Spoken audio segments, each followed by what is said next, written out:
આના ફીટ 15 દિવસ થઈ ગયા છે આ જીરાને, આખા કિયારા ભરી ગયા છે ને જીરાને, જોઈ લ્યો 15 દિવસનું થયું છે. બાકી આ પ્રમાણનું જીરું એક ખેતરમાં મારે છે ને મહિનાનું થયું ને ત્યારે આ ટાઈપનું થયું છે. સૌથી વધારે કોમેન્ટ આ રહી આવી છે કે તમારું ગામનું નામ શું છે, કે તમે ક્યાંથી હો, બરાબર?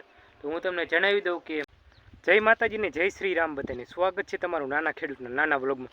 તો આજે આપણે એક એવા જીરાની વાત કરવાની છે કે જેના માત્ર 15 દિવસ જ થયા છે, અને આ જીરા અંદર શું થયું, કેટલો વિકાસ છે એ બધું હું તમને જણાવું. તો વ્લોગ તમે છેલ્લે સુધી જોતા રહીજો, અને પહેલાં જ હું તમને ને એ જીરાનું ખેતર બતાવી દઉં. તો આ રહ્યું એ આખું જીરાનું ખેતર છે, લગભગ 10 વીઘાની આજુબાજુનું છે. જોવા આ રહ્યું એ, અને આમાં જીરું વાયું એના આજે 15 દિવસ થઈ ગયા છે.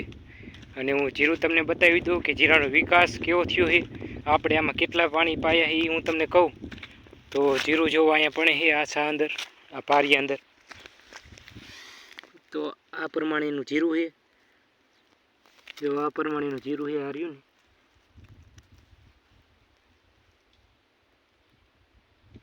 આ ટાઈપનું જીરું છે, બરાબર? ખાલી 15 દિવસનું જીરું જોઈ લ્યો, આખા કેરામાં દેખાતું છે.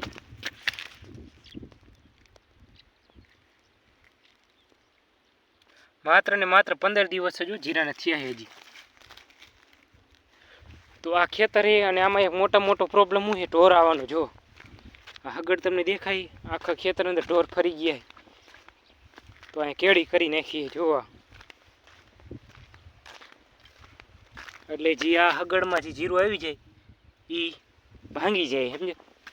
એટલે નુકસાની છે. આ પારિયા અંદર હુંરા બધામાં આપણા રેડ જે ઢોર આવે ને એ જો જીરું ભાંગતા ગયા ને કેળી કરી નાખીએ ને એ જાય આપણા અહીંયા એડાવાળું ખેતર છે ને, તમે આગલા વ્લોગમાં જોતા ઈચ્છો તમે વ્લોગમાં આપણે એડા, તો અહીંમાં જાય અને અહીંયા પણ આપણે અત્યારે ઝાટકો મારી દીધો હોય, અને આ ખેતરને મારી દીધો હોય. જીરું તમે જોઈ લો અહીંયા પણ 15 દિવસનું જીરું, ખાલી 15 દિવસો જીરાના. આપણા જીરા અંદર હું વસ્તુનો ઉપયોગ કર્યો, હું માવજત કરી, હું તમને જણાવી દઉં. તો આપણે જીરું ઓટોથી વાવ્યું, ટ્રેક્ટરની વળણી આવી એનેથી, બરાબર? એટલે એમાં આપણે છે ને ડીએપી ખાતર નાખ્યું હતું જીરા એરે, એટલે ડીએપી ખાતરનું વાવેતર કર્યું. પછી પહેલાં પાણીમાં બાસાલીને નાખી, અને આમાં હજી સુધી એક દવાનો રાઉન્ડ નહીં માર્યું, 2 પાણી પાયા છે. એટલે આ માવજત કરીએ આપણે આ જીરા અંદર, ને જીરું કાંઈક આ પ્રકારનું થઈ ગયું છે. હજી આમાં એકેય ફેરું આપણે દવાનો રાઉન્ડ માર્યો નથી કોઈ પણ પ્રકારનું. તો એ જીરું સારું છે, કારણ કે પડું મજબૂત છે, કાંઈ લફે નહીં જીરામાં.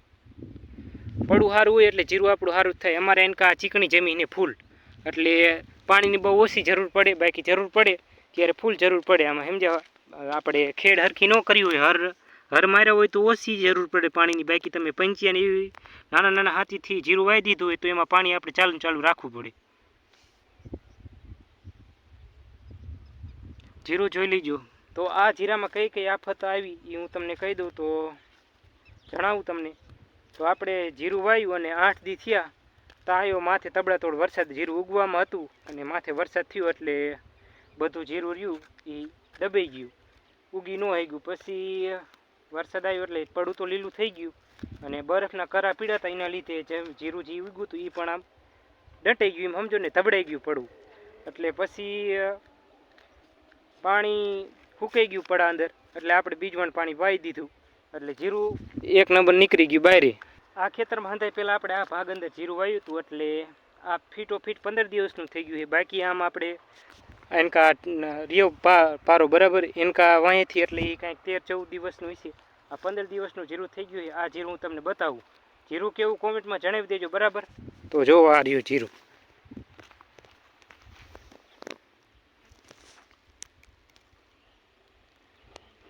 આના ફીટ 15 દિવસ થઈ ગયા છે આ જીરાને, આખા કિયારા ભરી ગયા છે ને જીરાને, જોઈ લ્યો. નિંદામણ આ ધરોડી છે આવી કોક. બાકી ઉપર છે, ઉપર તમને બતાવી દઉં, નિંદામણનું પ્રમાણ થોડુંક વધારે છે, બાકી એટલું બધું આમાં છે નહીં. 15 દિવસનું જીરું મારી આ પ્રમાણનું એનું છે ને, આ 15 દિવસનું જ થયું છે. બાકી આ પ્રમાણનું જીરું એક ખેતરમાં મારે છે ને મહિનાનું થયું ને ત્યારે આ ટાઈપનું થયું છે. એટલે આમાં છે ને વિકાસ સારો છે જીરાનો. અને એક આમાં મોટી નુકસાન એ થાય છે કે ઓલા રેઢિયા ઢોર આવે ને એ થોડા કંદડે છે, એટલે એનો તો વાંધો નહીં, ઝાટકો મારી દીધો હોય. અહીંયા પણ તમને તારી બતાવી દઉં.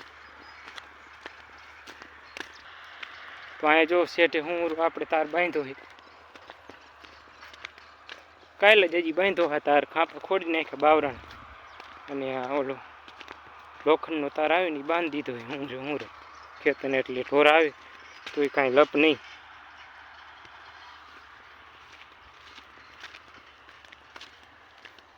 તો આપણું ખેતર છે આખું. તો મેં તમને ખેતર બતાવ્યું અને હવે હું વ્યાયું આપણી આ ઓયડી ઉપર એટલે કે ધાબાવાળું મકાને આપણા ખેતર વાવ્યું જીરું અહીંયા પણ. તો એ ખેતરની વાત આપણે આર્યા ખેતરની વાત કરી જે 15 દિવસનું જીરું થયું છે એ અહીંયા પણ એક ખેતર આર્યું આપણે જ વાવ્યું છે પણ એની બાજુમાં આ ખેતર જો અહીંયા એને લીલું જીરું દેખાવા માંડ્યું છે. 15 દિવસનું જીરું એમાં મસ્ત અંધાઈ કરતાં જે આપણે જેટલું જીરું વાવ્યું એનાથી સૌથી શ્રેષ્ઠ જીરું આ ખેતર અંદર ઉગ્યું છે. અહીંયા પણ મેં તમને બતાવ્યું ને એમ 15 દિવસમાં જ મહિનાના જીરાને પાછું રાખી દે એવું જીરું એમાં ઉગ્યું છે.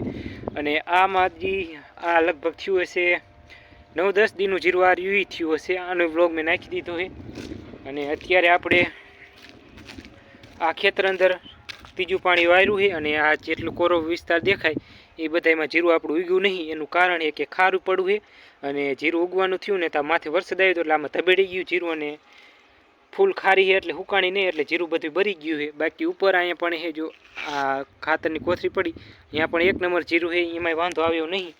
અને બીજું આ ખેતર રહ્યું આપણું જે આ મોટું ખેતર છે એટલે આમાં અત્યારે આ ખેતરમાં અત્યારે છે ને નિંદામણનું કામ હાલે છે આના અંદર એટલે આમાં લગભગ કાલ પતી જશે. તો અહીંયા પણ એ બાટલો પડ્યો છે કદાચ આ જો આ સફેદ દેખાય ને ટપકું અહીંયા બાટલું અહીંયા લગન નીંદી ગયું છે. દાડી આવે રોજ એનો મેં વ્લોગ નાખી દીધો છે આપણી ચેનલ અંદર અને હવે સાંજે થઈ ગઈ છે. તો આપણી આ યુટ્યુબ ચેનલ અંદર આપણે ડેઈલી વ્લોગ અપલોડ કરી જીરાને અને ખેતીવાડીને લગતા વ્લોગ અપલોડ કરી.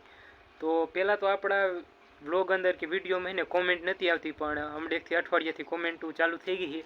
તો એમાં સૌથી વધારે કોમેન્ટ આ રહી આવી છે કે તમારું ગામનું નામ શું છે કે તમે ક્યાંથી હો બરાબર.